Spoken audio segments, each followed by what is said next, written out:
Welcome to the ATP project. You're with your host, Steve and Jeff. G'day, mate. How are you? Good. Today we're going to be talking about the sun. Sun, yeah. Now, it's a physics talk. Is it? Okay, well, this is where I'm completely terrible. I don't know much other than the light from the sun takes 8 minutes to reach the Earth. If it was to blow up, that we wouldn't actually know about it for about 8 minutes. That's incredible, isn't it? It is. The sun is a massive distance from the Earth. It's a massive ball of fire. It's what they call 8 light minutes away. Yeah, Does everyone know what that means? Yeah.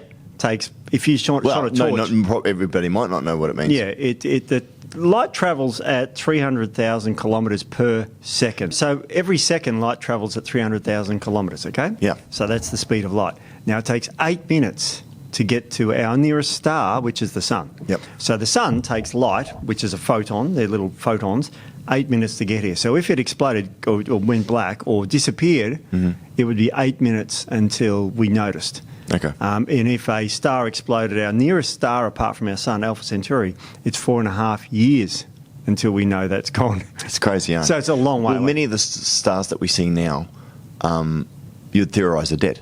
Absolutely. Yeah. Well, Betelgeuse is probably the big red giant in Scorpio. Yeah. It's a massive red giant that's probably gone supernova by now, but we haven't seen it go supernova because the light's still coming from that because it's about 100 million light years away. It's a long way away. It's quite a big star. Interesting. There's all different size stars. Our star's about a middle, boring, average size, second generation star. In other words, it's already blown up and now started again. But still, even though it's that far away, it still has a massive effect on us. And of course, I mean, as far as life is concerned as well too, Steve, I mean, the basics that a lot of people know is that we get vitamin D from the sun. Yeah. So, I mean, obviously that's important. Well, vitamin D is made when it hits our skin, the sun. Right. UVA and UVB light, and that synthesised vitamin D from cholesterol. So that's what I think most people know that. I don't know. But remember back in the 80s, and I'll sing the song. This is a bit of an Aussie one. Hang on, can I sing it for you? Go for it. Slip, slop, slap, da-da-da. Yep. Sounds like a phrase when you say it like that. All right, so we were told that the sun is the enemy. Yeah. Okay, we've got a slip, slop, slap. Well, slip on a shirt, slop on a sunscreen, a slap on a hat. I didn't slip, slop, slap that much when I was younger. Yeah. Over, like anything though, and this is what we say, and this is where the hygiene hypothesis with children in England became really bad. No, anything, wash their hands, don't let them play with, don't let them French kiss the bulldog down the street. I mean, crazy, right? I mean, but no, I'm serious. But I mean, kids like pick up snails and, you know, lick stuff and like they're disgusting little animals.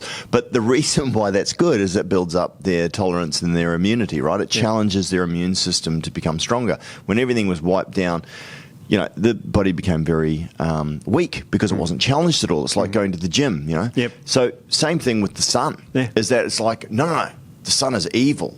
But we know that we need, and again, Steve, I don't know what you're going to say here. I'm just going to throw things out, so please. But we need sun for the eyes. Yes. We need it first thing in the morning. Yep. We need exposure for our skin for vitamin D. Yeah, we do. And those are just the basic things that I know. But yet we've kind of like cover up, hats, sunscreen, don't go outside. You're going to die if you get, 5 minutes of sun. Exactly. And it's quite, the research now, and I'm using fairly recent papers, 2018, where we look at what this sort of campaign, we'll call it, to slip, slop, slap has done to us and what it's really done to it. And papers like this one, I'm going to read the title and you'll get the hint of what it talks about here. It says that insufficient sun exposure has become a real public health problem. Yep. That's the title of this review paper. So it's become a real problem, and this was 2020, this paper was published. And I've got amazing stuff here about exposure. So insufficient sun exposure is a major health problem, they suggest. And they've actually quantified how many people extra have died because we've been avoiding the sun. Really? Yeah. Yeah.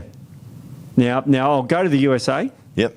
Well, in the USA, and I'll quote the paper here because I'm going to get letters about this. You can guarantee it. And I'm quoting it. Studies in the past... FU. It's going to be all that sort of stuff. Maybe Studies in the past decade indicate that insufficient sun exposure may be responsible for 340,000 deaths in the United States. Over what period? And per year. and 480,000 deaths in Europe per year. as an increased risk Really? of all the diseases that insufficient sun exposure causes. So obviously we know sun exposure helps with the production of vitamin D, Yep. which is absolutely fundamental for our immune system, Yes, correct? absolutely. So is that what it's saying? That because we're not empowering our immune system? Is that what it is? That's one thing, but also the sun, independent of vitamin D, has benefits too. Really? We'll get to those. Yeah, I mean, a suntan. I don't know about you, Steve-O, Yeah, but I mean, pasty white. you get more. You look sickly. Do you remember that? Yeah. I mean, I always wanted to be dark, and I've got this Scottish skin. My mother used to go out in the sun. She was born in Brighton, Melbourne, Yeah. and she used to get on the beach like all the other young girls 70 odd years ago. She's now 80. She just turned 80. But back then, the suntan thing was all the rage. I don't know how you can edit it. My mum sometimes listens to these podcasts, Does she? How you doing? But she's happy to say that about a year ago she had a massive melanoma cut out. Ooh, just above that's her not good breast to hear, yeah. Yeah, not good at all. But she survived it and is melanoma free for the last 10 years. Yeah, awesome. So yeah, okay. So insufficient sun, and people are going to go, but what about skin cancer? Well, can I tell you one thing I heard about this 20 years ago? Go.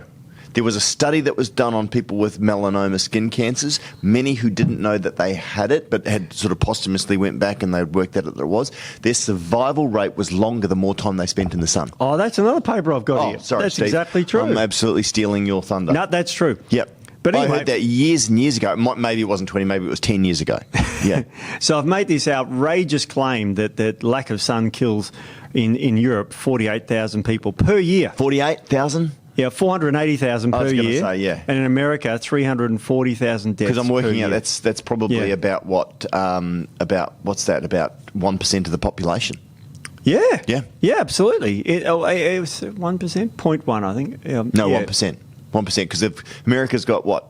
About 300 million, 340 roughly? million, yeah. No, I don't think it's that much, is it? Is No, that much? 320 or something. Okay, and Europe would have what about... Dunno. Geez, Europe would have more than that. But anyway. So it's about 500,000 people a year is dying because of lack of sun. Now, what the lack of sun causes, for example, what this paper says, is it causes an increased risk of breast cancer. It's fascinating. Isn't it?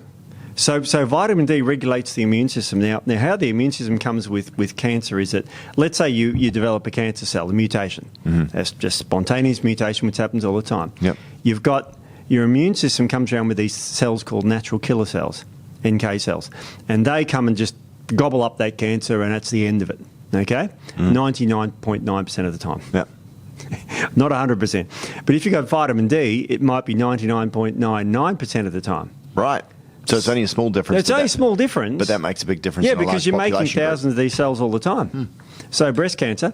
Also, it protects against colorectal cancer. Wow.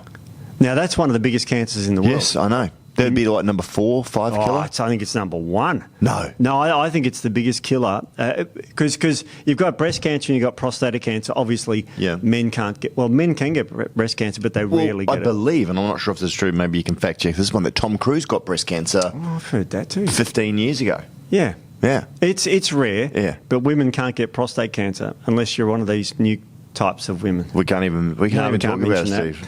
No, but anyway, so yeah.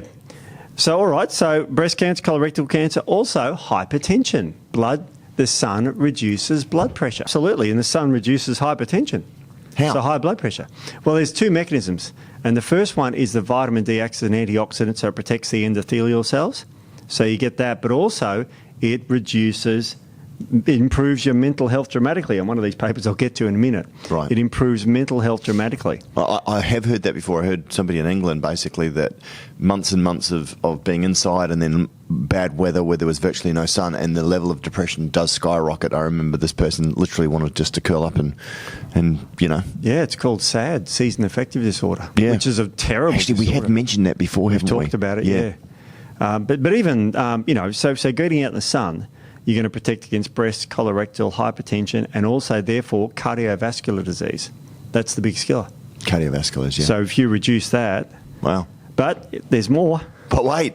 There's more. Wow. It also reduces metabolic syndrome. Really? Yeah. Explain to people what metabolic syndrome is, Metabolic Steve. syndrome is when you become insulin resistant. So metabolic syndrome is when you can't dispose of blood sugar levels effectively. It's pre-diabetes, pre-type 2 diabetes, which this also helps.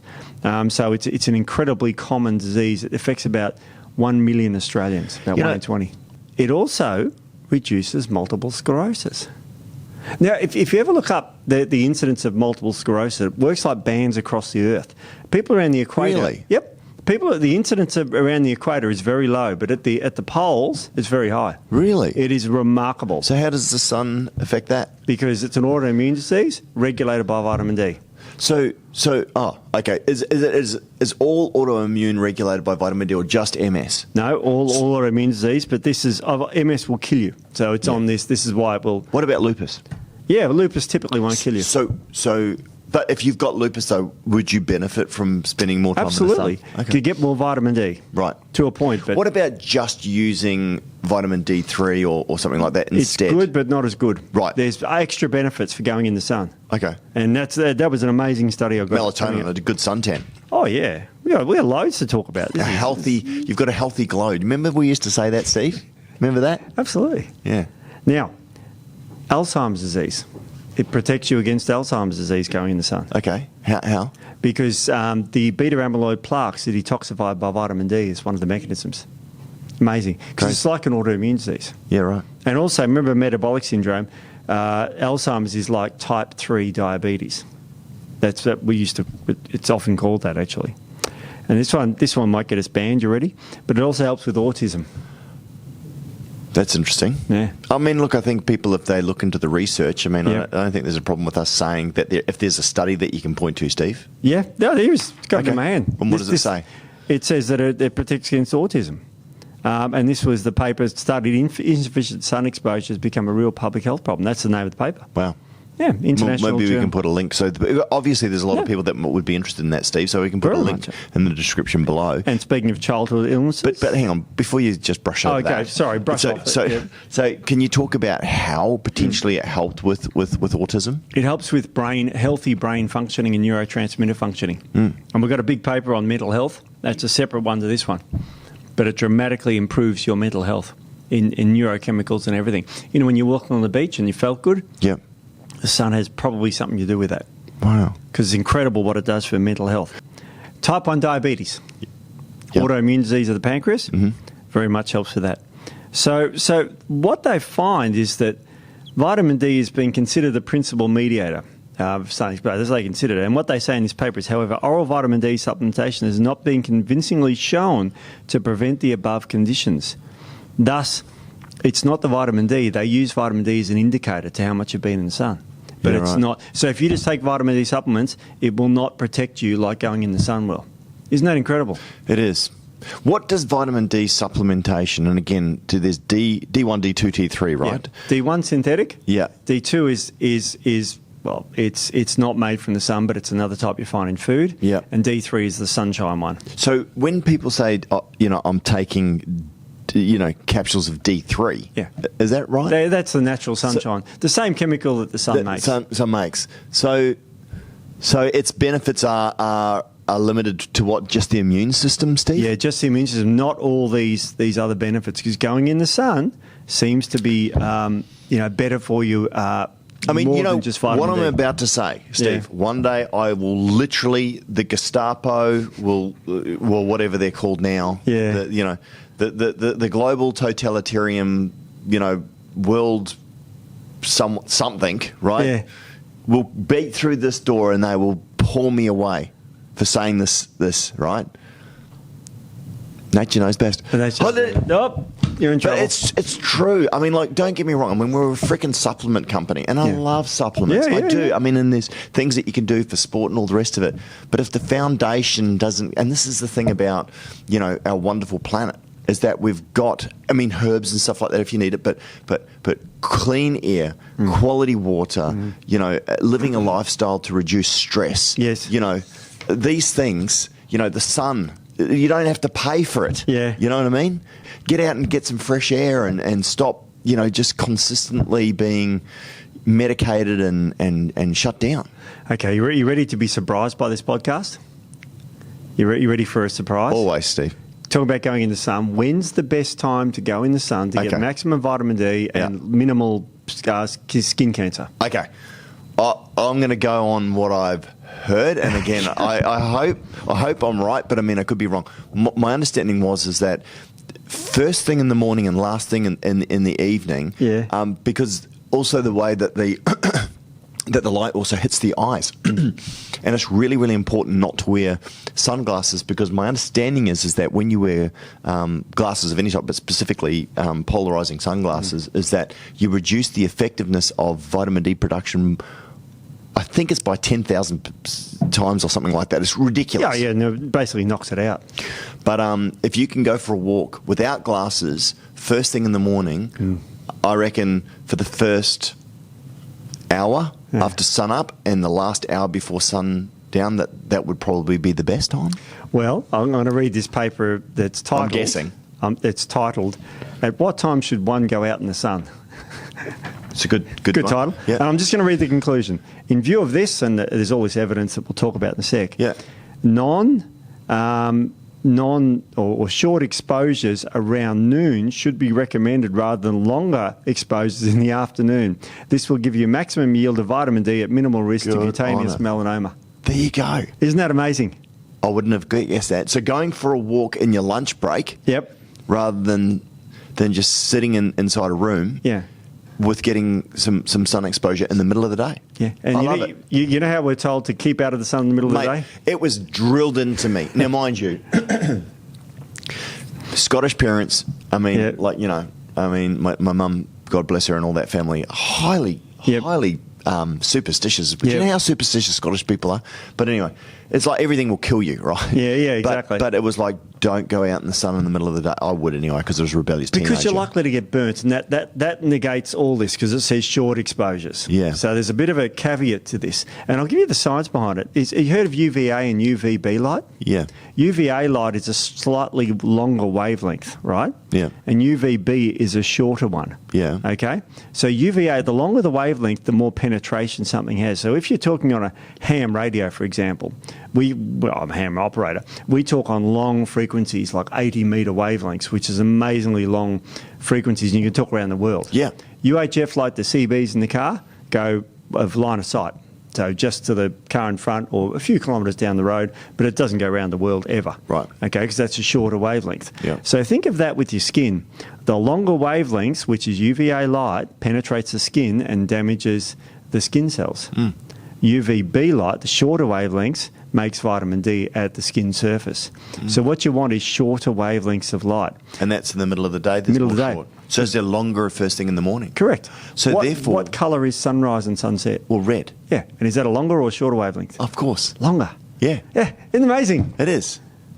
So stupid conventional wisdom. There you go. That's one that I had bought into, Steve-O. Well, it's a bit scary. And you know, and again, this has published a paper saying what time should one go out in the sun. And look, it's got all nice science graphy things there, and it's fully referenced. Science graphy things, says the scientist. So you know, you can look that up and you can go, oh, I don't believe that. That's fine. Yeah. It's just data. But I've got data. Okay, so let's say you're going to go out. Data's dangerous. It is. This is what they said in 1984. Yeah. Is that no, don't. We'll have to rewrite the history books now, Steve. Yep. Also, yeah, and also the other reason that they give you sort of three reasons. Firstly, it's the wavelength one. The second one is the scattering of solar radiation on clear days is caused by small scattering elements called the Rayleigh-dominated wavelengths, which decreases the wavelengths and gives you a larger fraction of UVA. In fact, if it elongates the wavelengths, gives you a larger UVA light. Wow. So mornings and nights are, because you've got more atmosphere to go through, so elongates the wavelengths, that's right. which is why you get red light. Yeah. So, and the third one is a very interesting one. Like, what shape is the human body? It's like that shape, like a drink bottle shape, isn't it? Like, we're about that shape. So if you're standing up, you know, in the middle of the day, it's only the top of your head that will be burnt. Right. If the sun's over there, then you'll get your whole skin exposed. Right. At the wrong wavelength of light. Right. Isn't that interesting? I'm like, what is he trying to say? Yeah, I know. It's a bit of tricky one. Yeah, I see what you mean. We're okay. Elongated. Now, I've got another question for you. Yep. Should you wear sunscreen to protect against skin cancer? I know.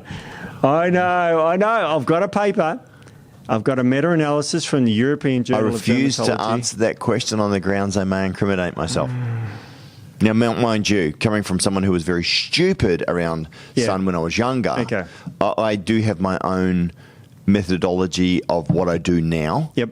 And actually, to tell you the truth, as far as sun protection is concerned, I actually believe in utilising a hat. I mean, it's probably the number one thing specifically for my face. Good. But long sleeves if I'm out in the sun. Well, what does the science say? All right. Well, I'll go to 1980 first, and there was a study released in 1980, and what they found was that the cumulative evidence before the 1980s showed a relatively strong positive association between melanoma and sunscreen use. Okay. Is it because it knocks out vitamin D?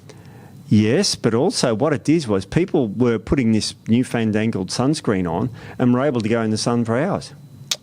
So it gave them a false sense of security. Yeah.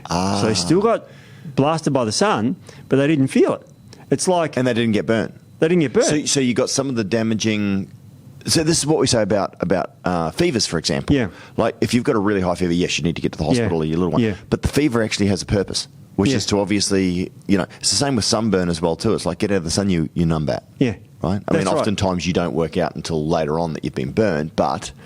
So if you're thinking like the 1980s used to think we'd go to the beach all day and just keep lathering sunscreen on, that's quite dangerous. Yeah. But you've got to put on a shirt, a hat, that's good. Yeah. And what this study found, I'll read the conclusion from the big meta-analysis. It says, while the current evidence suggests no increase of skin cancer related to sunscreen use, this systemic review does not confirm the expected protective benefits of sunscreen against skin cancer in the general population. That was in 1980. No, 1980 it used to cause it. And now it doesn't protect, or it doesn't do either way. Now the reason for that is because we've become more sun wise. Okay, good. If you look at the beach in the 1980s, and I grew up in... Do you remember the dude on the beer commercial with he used to wear the hat and these small little black DTs, and he used to go up to him and he used to spray you with oil? Do you remember him down on the Gold Coast? That was on Sunshine. Yeah, I remember him. No, that was Coast. Gold Coast. Yeah. Do you remember him? Do you remember him? Down near Cavill Mall. Yeah. Like anybody that grew up in Brisbane and on the Gold Coast in the 80s, I think he might have been there to the early 90s. I can't remember. I think he's passed away now. I think he died of it. There he is. What's his name? Suntan man who sprayed holiday makers. 30 years he did it. 30 years. Can you show a picture of him? Considering he was as leathery and as brown as you could possibly be. Oh, yeah. I mean, goodness me. What was his name? There he is. Look at that. I remember. I remember him. For those that are listening, like, I still remember his black, army hat that he used to wear, sunglasses. Yeah. I mean, this dude, literally, you could get the hide off a cow, and yet he would be more leathery. Yeah. Like, he is just leather man. Al, the suntan man, Baldwin.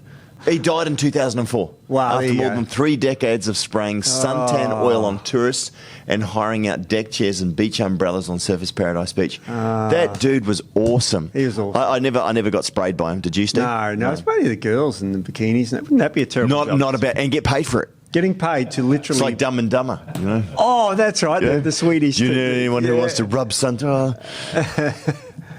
No, don't know anyone. Anyway, so famous beach bum, L the suntan man. Yeah, so he was, I don't know what he was spraying, what type of oil. Ugh. But, I mean, basically, it was like lobster bisque around him during the 80s. I mean, people would just be sitting there sizzling in the sun. Oh, right? I love it. So back then, you got sprayed, but let's say it was protective. Let's give the guy a bit of... I don't know if it was. I don't know. I have no idea. But if it was, then these people would say, well, I'm completely covered in spray oil. I'm going to sit in the sun all day and enjoy the warmth of the sun. And that's what triggered more melanomas pre-1980 with guys like him doing that. Not blaming Al. No. Love Al, but that mentality back then, because it was, I've got sunscreen on. And the word sunscreen sounds like you're screening yourself from the sun, doesn't it? It does. I mean, not making anything up there. No. Well, that's sort of wordplay, yeah. Yeah. So unfortunately, it neither protects or causes skin cancer now, because everybody is avoiding those many hours at the beach all day just with sunscreen on. They put shirts on, they put hats on, they put all sorts of things. That I like. I like. I mean, obviously, and certainly, Steve, we're not recommending that anybody don't do anything as far as their sun council or whatever it is doing in their certain geographical location, but certainly recommend that limited exposure can be good for you. I think that's what the science is saying. Absolutely. Limited being the optimal word. Yep. And to not get overexposed, and by using things like hats and long shirts to cover up is the way to go. Absolutely. Now I always use rashies whenever I'd go out swimming. So on the beach when I'm out there, I would typically use a rashie when I'm out there. Yeah, of course. You know. And that's what people do these days. They cover up. Now, I've got the weird disease that sun protects you against study of the year. Study of the year. I can't figure this one out. This is a new study, 2021, and it found that going in the sun protects against endometriosis, which is a female gynecological disease. I have no idea why. There's no mechanisms. I can't even think why. But, incredible protective effect. How much? All right. Remember there are P trends that we love to talk about? So explain quickly for those that haven't heard it, Steve. A P value is how likely the result is to be true and not done by chance. Yep. Now, the lower the number, the stronger the evidence. So the more .000 is the better. Yeah. Yep. The best you can get is less than .0001. That's so less than that. 000. So 3 zeros and then a number. And a 1, and less than that. Less than that, the better. Yep. And the study showed that at age 15, if you go out in the sun, you will reduce this disease, endometriosis, with a p-value of .0001, less than. Wow. So very, very strong evidence. So incredible. So again, wow, just weird. Now, is this a small study? No, this was 116,000 female US nurses. So really, really good study. And I don't know how this could be. They speculate that it's D and the immune system cleaning up the endometrium that's coming out the top. But what a weird one, eh? We know that the sun, does something. Has got some incredible benefits. I mean, I think the vitamin D we knew, and we knew that for the immune system. Yeah. I didn't know a lot of those other things. But again, limited exposure, regular, in the middle of the day. So again, I had believed, and I had read a report that said that early in the morning without sunglasses, is the best thing to do. But probably, I don't know, Steve, and again, I don't want to recommend a time, but a short exposure. Short is the key. And again, I'd recommend without sunglasses, because I believe without the sunglasses as well too, we need the light in the eyes to actually help with the chemical reaction in the body. It makes melatonin in the brain. That's exactly right. Yeah. Whereas if you've got the sunglasses on, now mind you, if you've got sunglasses on, you're in the beach, you're getting some in through the side of the eyes, correct? Yeah, you are. But obviously you never want to look directly at the sun. Never. Even if your eyes are closed, though, Steve. Yeah. The sun still comes through the eyes, right? Yep. And that helps with the production of melatonin. Yeah, absolutely. So you're still getting some melatonin, but I found this really, really interesting study because, but endometriosis, I've got to bring this study in, and it's sort of like, wow. There you go. I just love that one. I love that one. That one's really good. All right, What else you got for me, Steve? All right, mental health and the sun. Yeah, we spoke about this one, right? Just briefly. Yeah. So, yeah. Okay, so comparing it to antidepressants, the sun is better. Again, yeah. There's a few things that we've looked at, like safranol, Steve, where we looked at that. Well, that was right? equivalent to Prozac, yeah. But that was equivalent to a high dose Prozac. So that's good. Yeah. Look, it just, when I say better, its association is better. It doesn't mean causation, it means association is better. But incredibly, and I'll just read out the results here so you can go through them. Reported sun exposure was inversely associated with depression scores. Now, what that means is the more sun they had, the less depression they've got. Is there an apex point, Steve? I mean, through all of this, could you recommend?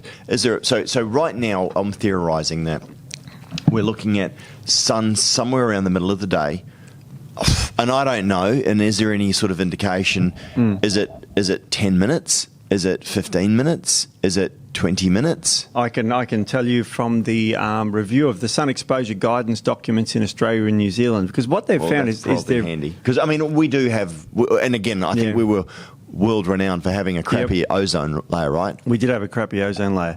Now, what they recommend now is not to avoid the sun of all you know, a lot like at all costs, like they used to. And now we've swung back the other way to at least get sun exposure on most of the days of the week for adequate vitamin D production. Now, the reason why they don't give you a time is because you and I are white and we make more vitamin D quicker. But if you're black, you don't make as much vitamin D. So what you do is you have to titrate the sun levels to your vitamin D. Now, what do they suggest?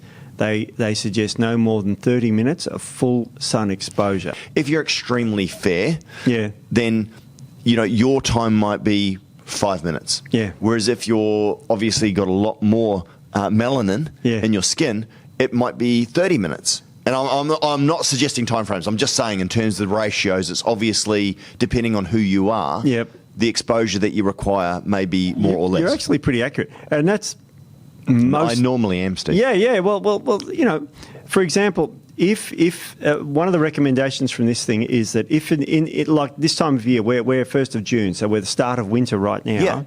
It suggests head outside for 30 minutes of sunshine in the middle of the day. Yep. That's a recommendation from the guidelines. Mm-hmm. But then there's other ones here that says that if you're between December and January, you head out in the sun for 5 to 9 minutes. So, and then there's another one there. Is that based on UV or just the closest of the sun? What is it? Yeah, it's because UV. Yeah, UV because you're UV index. So if UV index is about what's the highest? 15. Yeah, then right. You could go out for 10 minutes. So on your phone now. Oh yeah. I've got a UV index, right? So if you ever look at my phone, and now it's a sunny day here today. What's the UV index? So UV at the moment is moderate. Yeah. So at 6 a.m. it was low. It was zero because obviously the sun's going to come out, right? It's going to peak today at about just over 4, about 4.1, 4.2, which is still moderate, right? So extreme is 11. But I think in terms of 4 out of 10, that's pretty low. Because in Australia, I remember during summer, it was always like, you know, in the extreme, it was always basically near the extreme. Right. So according to that, and according to this study, you should go nudie in the car park in the sunshine. You'd like 30 that. minutes. Wouldn't we all? So that's a true statement. Never a truer statement has been said. But I think, if you kind of have a look at my phone there, right? Yeah. So looking at the UV, and everybody should have this on their phone. You probably do. Yeah. I've got Weather Zone. That's a good little app. Yeah, but you can tell. Or you can jump on your computer and have a look. So based on that then, Steve, you should be able to work out, okay, it's going to be particularly high. I might want to limit it to 5 minutes today. Yeah. And again, take into consideration then your skin type. So you could probably work out, okay, I'm like, is it 4 types of skin, Steve, that we've got into? Can you have a look at that map for me, please? Yeah, because I mean, I think we go from like 1, is it to 4? Yeah. So there's extremely, you know, pale or white, sort of like Tony's got more what they call olive skin. She has olive, isn't it? Yeah, which is nice. I wish I heard her skin. There's 6 types. Is there 6? Oh, yeah. No, 4. No, 5. 5 types. Way off. All right. That's it. Depends on how you categorise them. Skin with melanin. But anyway, so you work it out. Okay. If you're like, I'm white, but I'm not fluoro white. Steve, you're probably same as me. Yeah, a little bit. You might go a little bit darker, actually. A little bit darker. I don't know why. Anyway. Go swim outside. So you know, for example, if you've on the weekends, for example, if there's an outdoor pool like where I live, Southport, there's a heated outdoor pool, and it's full sun exposure, and I go out there just wearing my DT. Sorry for the people having their breakfast, and you do. You know, talk about crimes against humanity. Oh no, it's terrible. 54-year-old man. But that's basically full sun exposure for 30 minutes, and I think that's good. They say here 7 to 40 minutes in winter. Yep. So you know, and I don't get burned at all. I get a bit darker, but that's I think about right. My vitamin D levels are healthy, and they should be just above 100 in Australian units. So. There you go. So now, if you go out at say 10 o'clock, it's 9 to 97 minutes, depending on how strong the sun is. Right. So it's very, very. So realistically, check the UV Obviously, understand your skin type. Yep. And then kind of work it out. And get your blood tested for vitamin D. It's a good, accurate blood test. Okay. In Victoria in winter, they don't test for it because they assume everyone's deficient. Yeah, right. Because I grew up similar to Christchurch. I mean, in winter, you don't expose any part of your skin to the sun down there because it's too damn bloody cold. Yeah. You may hands and that, but it depends on what you wear too. We wear T-shirts, so we've got a bit of exposure, but our torsos are covered. Yeah. And all our lower half is covered, thank goodness. But if you're, if you're wearing shorts or you're wearing a skirt or you're wearing something like a tank top, you're getting more exposure, and so you've got to weigh that up too. Okay. Because we're not all walking around nude anymore. No. But that's the current. So they're actually telling you to get out in the sun a bit now. Who is telling you? Oh, this is the. I'll give you that. This is Public Research and Practice. That's a weird title. Public Health Research and Practice, a journal of Sachs Institute. And this is published for the Centre of Health Services Research, Faculty of Medicine, University of Queensland, Brisbane, Australia. There you go. So it's in Brisbane, this paper. Okay. So, and oftentimes, different bodies will be, in conflict, if you like, Steve, or not aligned, because either they haven't updated their recommendations, they haven't looked at the research and come to a consensus on it. So, again, this is where buyer beware, use your own, question everything, use your own intelligence. So we're not vampires, we can go in the sun a bit. Yeah. It's not like we'll turn into a pile of dust. Seriously, that's what it felt like in the 80s. It did, yeah. I mean, Do you remember everyone was going to die from AIDS? Yeah, I remember that. Remember the bowling ad? Yeah, I do, really well. Wow. Everyone was going to die from AIDS. What else? In the 60s, we were all going to be blown up by nukes. In the 70s, remember? Even in the 80s. Do you remember the song from Sting? I hope the Russians love their children too. That's a good song. I've been listening to it lately. It's a great song. Yeah. It's like, talented bugger, that he was. He's good. I went and saw him recently as well. But yeah, we were all going to, we were going to die from the ozone layer. Yep. If you go back and listen to Leonard Nimoy in the 1970s, we're all going to freeze to death. Freeze to death, yeah. All right, so mental health. Did you know that going in the sun relieves fatigue? I didn't know that. No, I didn't know that. Really good. And what they found is that if you want a healthy vitamin D level, according to this study, now I say greater than 100, but in this study for mental health, it's got to be greater than 80. Oh, wow. Yeah. Okay. Only high vitamin D greater than 80 was inversely associated with depression scores. So if you've got this depression that's not caused by, your pet dying or an unexplained depression going on in your body, it could be low vitamin D, could be lack of sun. We know that the sun helps with their mental health dramatically. But what the study found, interestingly, at the end of it, was they said, yes, this vitamin D thing is cool, but when they gave vitamin D supplementation, sometimes the depression didn't lift. But the sunshine exposure was always inversely correlated with depression. So the conclusion was, we found, and I'll quote this, we found that high levels of reported sun exposure rather than vitamin D levels were associated with less depressive symptoms and levels of fatigue. And that's the conclusion of the study. What about sun lamps, Steve? I remember To the Men Are Born, was it? I forget. Do you remember that show back in the 80s, Steve? No, anyway, so I remember her being under a sun lamp in the middle of winter. She was trying to get a bit of a tan, but what about solariums, which I think are they banned in Australia now? No, I think they're around. Are they? I don't know. I know a few bodybuilding mates of mine go to the solarium. Do they? Yeah. So I think they were greatly restricted. Get some exposure. Sun is best. I mean, I don't think you can artificial lights and all the rest of it. I still don't. I think sun, nature knows best. Can I say something sexist now? Yes. Please do.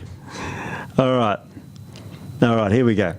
After the age of 40 years, incidence rates reverse and the incidence of melanoma amongst men is greater than among women. It increases with men as when they we get age, older. After the age of 40. Is it because they're spending less time in the sun? Yeah, but the reason they say, and this is the sexist part, this is probably due to the fact that men are less likely than women to examine their own skin or present to a dermatologist for a skin examination. In other words, men are lazy and can't be bothered. So that doesn't sound sexist. It actually sounds very true. It's true. Yeah. Oh, no, it's true. Yeah.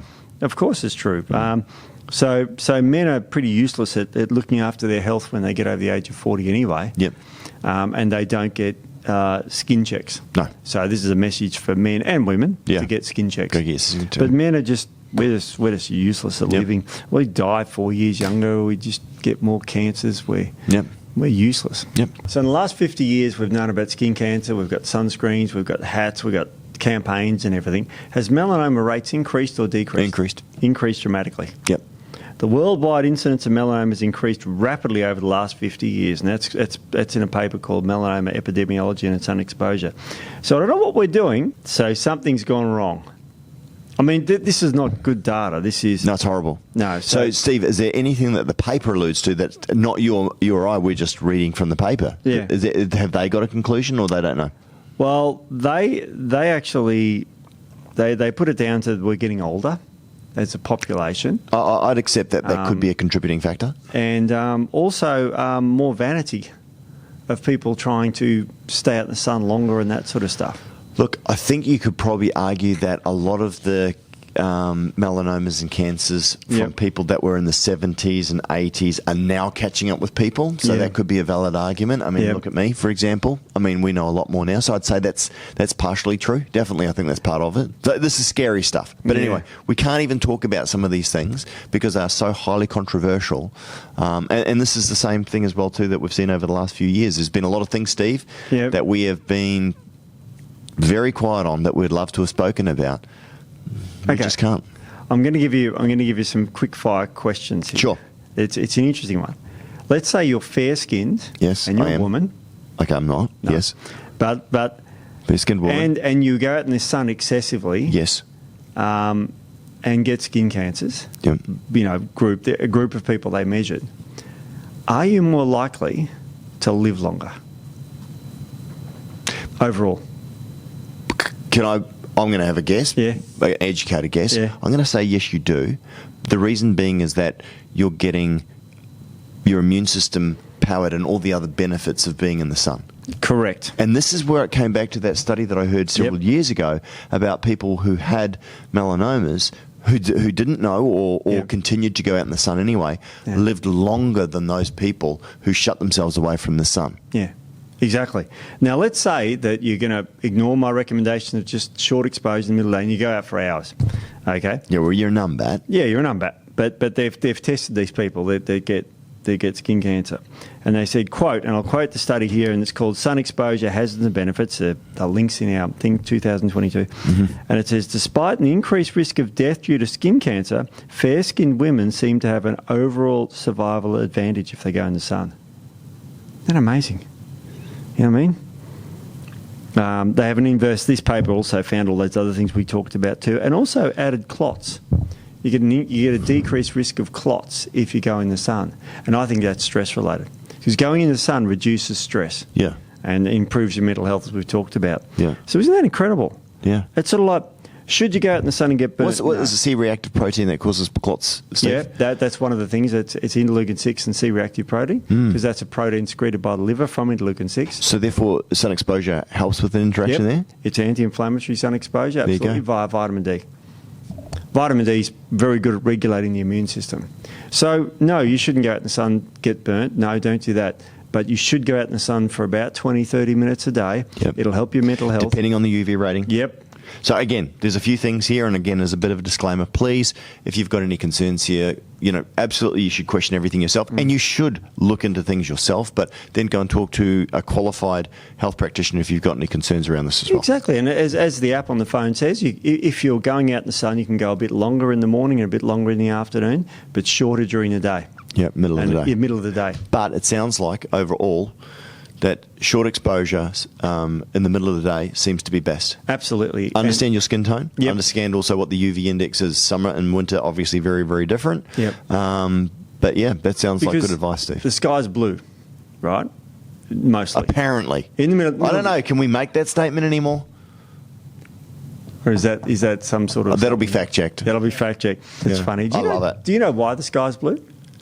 Is it interesting or not? Yeah, it is. It would have to do with the ionosphere, wouldn't it? It does a little bit to do with the ionosphere, but mainly the atmosphere because it's a more dense material than space. Yep. And what it does is when you... if you ever put a stick in water and the stick bends, have you seen that? Yes. Yeah, but you've seen the bend. It's called refraction. It's like dormant, and it looks to the side, yeah. Think of the starlight or the sunlight coming in, hitting the Earth, And some of the rays, some of the shorter wavelengths are refracted more compared to the longer wavelengths of red. So red is scattered off into the space, but the blue, the shorter wavelengths, come straight down. That's why it looks blue. There you go. You know, if the sun's on a big angle, like just over there when it's rising, red, different orange, angle. purples. Yeah. About just quickly, the last thing, talk about your holiday, for a 1 week holiday in the sun. Yes. Do you know how good that is for you? Well, anecdotally, I can say it was absolutely fantastic. Yang and co-workers in 2011. Who? Oh, Yang and co-workers. This is straight from Anti-Cancer Research 2022. So it says Yang and co-workers in 2011 found that having less or greater than 1 week of sunbathing holiday for 20 to 30 years were at 30% lower all-cause mortality compared to their background population. Wow. So if you go for a week's holiday in the sun every year for 20 to 30 years, your incidence of death is reduced by 30%. Isn't that nuts? That is incredible. That blew me away when I read that. I mean, and again, Anti-Cancer Research 2022, so you can read that paper if you want. I wonder what the ATP point is. I mean, these surfer bums that are out there in the, virtually every day, and they're living on the dole, living the dream. Yep. Well, they tested the threshold, and they found that there was no upper limit. So you kept on getting better the longer that dose dependent, yeah. So I'll quote this paper. We showed a dose dependent inverse relationship between sun exposure and all cause mortality. In fact, the more sun, less death. That's what they found. Isn't that incredible? All right, I've got another study for you. Smoking's bad for you, right? Yes. All right. Yes. What about not going in the sun? Wait for this one. In our competing risk analysis, smoker had a higher risk of death ratio within the study interval. No surprise. Yeah. When also stratifying for sun exposure habits, non-smokers with low sun exposure had a similar death rate than smokers with the great exposure in each age interval. Wow. So I don't think I would have guessed that. No, I wouldn't have guessed that. Again, I'm reading that word for word. Wow. Straight out of that paper. And we'll link it below if you want to have a look at the research. So it says, we draw the conclusion that low sun exposure is a risk factor for death in the same magnitude as smoking. So smokers who don't go outside, wow. You're screwed. And for non-smokers that are getting outside. Loving it. And eating fresh, eating local, getting lots of going to a sunny location for more than a week once a year. Well, I'm going to live there, Steve. Yeah. I'm going to live on the... You're going to live forever. I'm going to live on... You're going to be like that guy on Highlander. I'd cut someone's head off for that. No. Now, don't go out and get burned. I've said that a number of times. I know I'm repeating myself. But look, I think anybody listening to this is a bit smarter, Steve. I think they understand that, anything is on an apex curve. Everything's on a bell curve. Yeah. And you want the apex point. And depending on who you are, where you live, what time of year it is, what your genetic makeup is, that there'll be a variance there. Absolutely. And so don't smoke. Work it out. Don't smoke. Don't smoke. And it's funny, there's no healthy way to tan. That's what some people are saying as well too. Yeah. And again, I think going out to get a tan is probably not the idea. No. Because if you're going out to get a tan, typically you're probably going to push the amount of exposure that you get, which could be dangerous. So we're not recommending that. Steve. Yeah. Anything else? No, that's it. I wanted to finish on a high note. Yeah, that's great. I mean, lots to unpack there. So, and again, I think most people understand. I certainly didn't understand all of the benefits, and there's certainly a lot of research to back that up as well too. Mental health, and if you can, the good thing is, if you want to head down the shops at lunchtime, whip your shirt off if you're a bloke. No, if you're a bloke, and get more sun exposure, if it's just a 10-minute walk down here, why not? I mean, you'll look. You should, if you're listening to this podcast, you probably look buff anyway. So, I think in terms of, yes, some exposure. Yeah. Do it discreetly, please. Yeah, do it discreetly. And I think there's some really good stuff that people can take away, Steve. I reckon. So thank you, mate. That was well done. Always. And thank you, everyone, for listening, and we'll be back next week with some more.